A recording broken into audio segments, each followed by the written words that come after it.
Assalamualaikum warahmatullahi wabarakatuh. Nama saya Firna Alisaha, NPM 2018-11-4. Perkenalkan, nama saya Prasasti Duhai Putri dengan NPM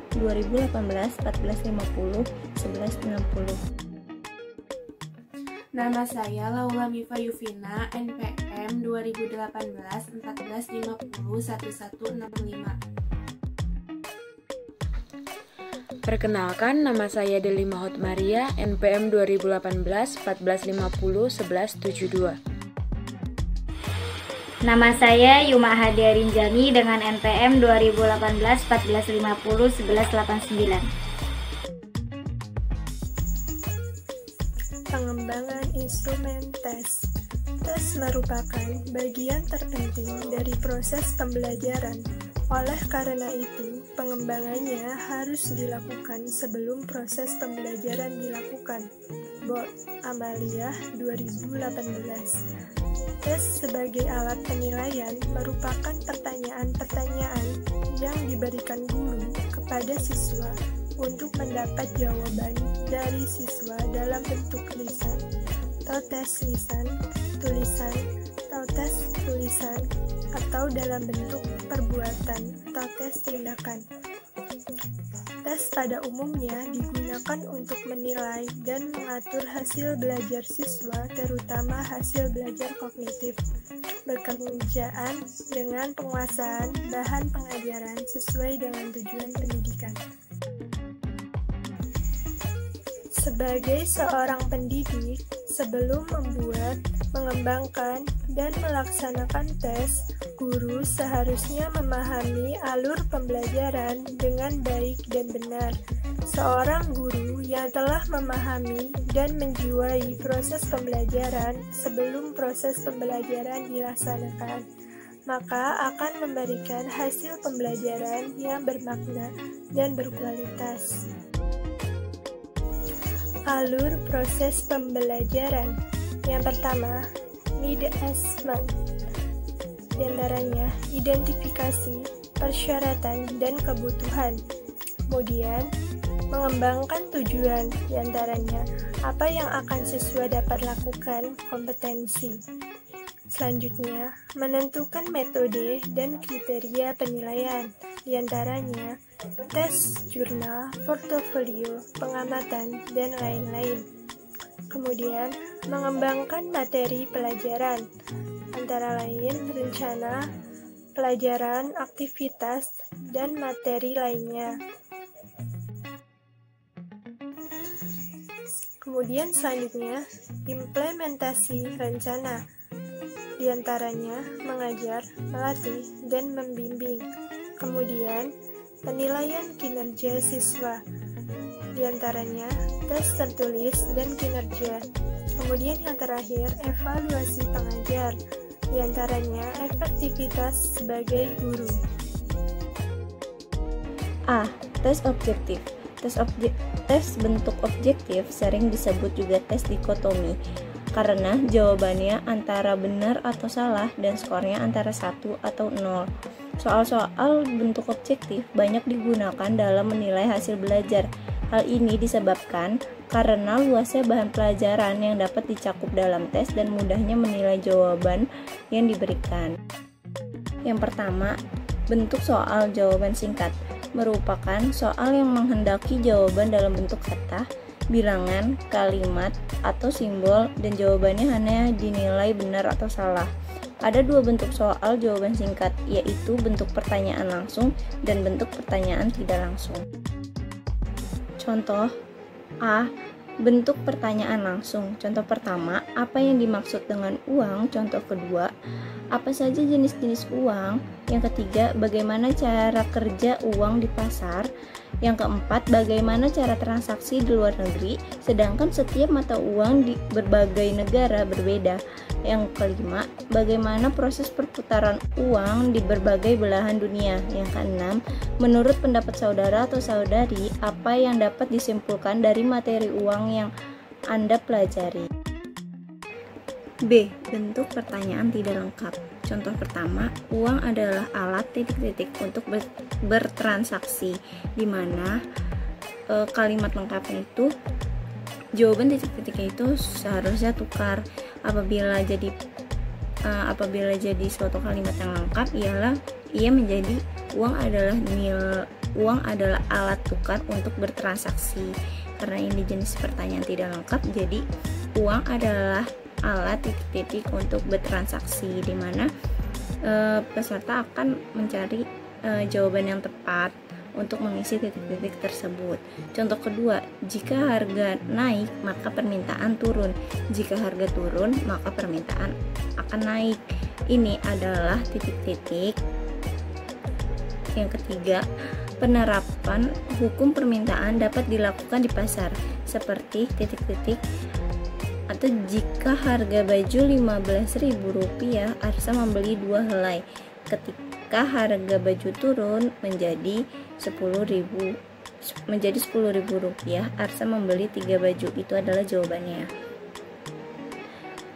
Contoh yang keempat, titik-titik merupakan faktor yang menyebabkan hukum permintaan tidak berlaku, dimana jika menjadi kalimat yang lengkap itu adalah harga, selera, dan pendapatan merupakan faktor yang menyebabkan hukum permintaan tidak berlaku. Jadi sama seperti contoh yang pertama, itu peserta diminta untuk melengkapi titik-titik tersebut untuk menjadi suatu kalimat yang lengkap. 2. Bentuk soal pilihan ganda. Tes bentuk pilihan ganda dapat digunakan untuk menguji informasi pengetahuan faktual atau pemahaman terhadap materi pelajaran. Tes bentuk pilihan ganda adalah tes yang jawabannya dapat diperoleh dengan memilih alternatif jawaban yang telah disediakan. Dalam tes pilihan ganda, bentuk tes terdiri atas pernyataan pokok soal, alternatif jawaban yang mencakup kunci jawaban dan pengecoh. Biasanya, bentuk pilihan yang digunakan berbeda di setiap tingkatan, seperti tingkat dasar ABC, tingkat menengah ABCD, dan perguruan tinggi atau kedinasan ABCDE. Contoh 1. Dari kata-kata berikut ini, penulisan yang benar kecuali A. Senin, B. Hakikat, C. Produktivitas, D. Miliar, E. Apotek. 2. Pada semua tumbuhan yang berklorofil, fotosintesis akan terjadi bila terdapat A. Udara, tanah, dan air, B. Cahaya, udara, dan air, C. Tanah, cahaya, dan udara, D. Air, tanah, dan cahaya, E. Air, udara, dan tanah.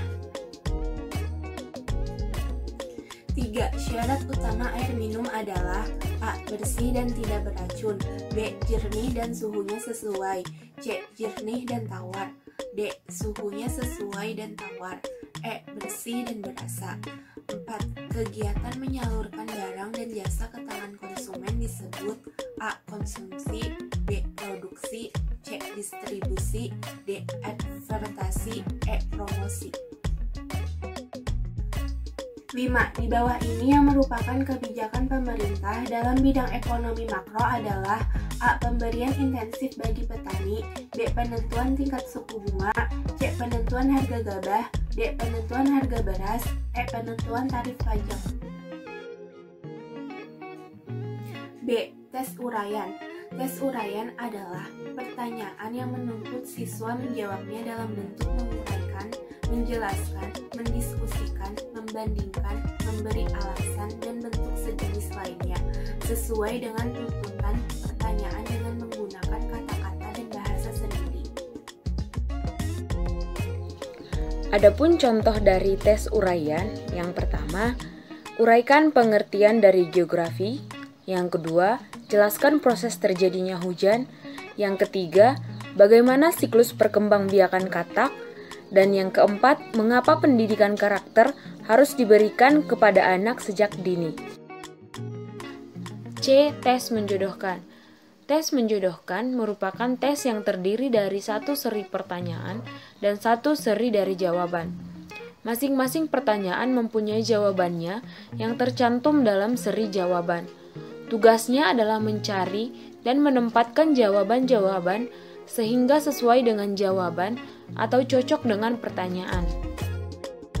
Selanjutnya, contoh dari tes menjodohkan. Dalam kelompok A, terdiri dari beberapa poin yang merupakan seri untuk pertanyaan, dan kelompok B merupakan seri untuk jawaban.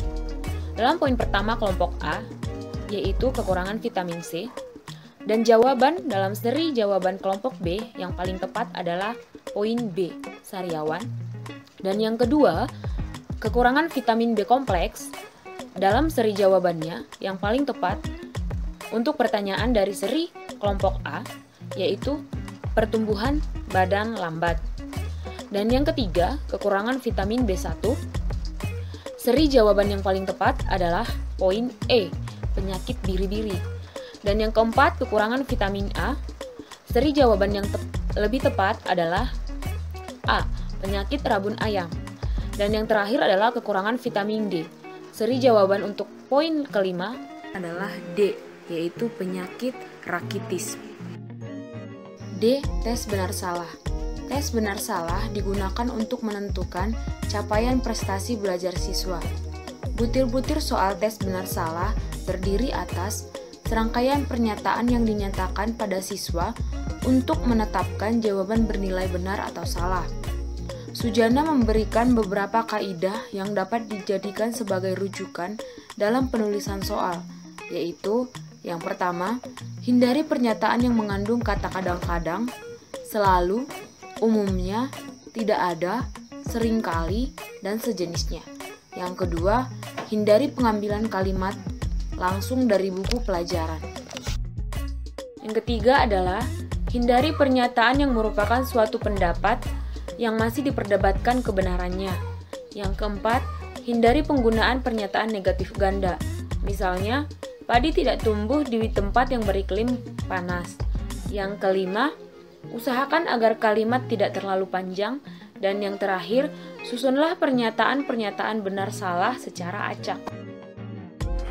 Berikut ini beberapa model soal benar salah yang diadopsi dari BOD 1995, yaitu model 1. Tes benar salah menggunakan tanda tambah dan juga angka 0.